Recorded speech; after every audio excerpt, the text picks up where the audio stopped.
So here in this quick tutorial, I will show you how to save a video on YouTube PC. So it's quite simple. Let's get started. For that reason, first of all, you need to go with the youtube.com and then simply search the video that you want to save.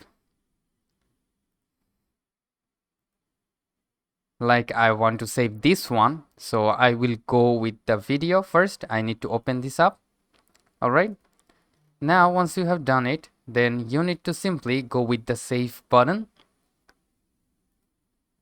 And then you can select a playlist here. Like I have a playlist, watch later. I can select this one and simply go with the cross. So I have saved the video, add to the watch later option.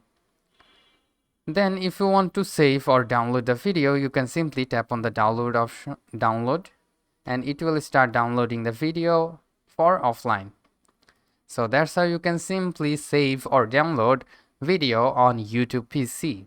So hope this video helps you out. If yes, please leave a like and we'll see you next time.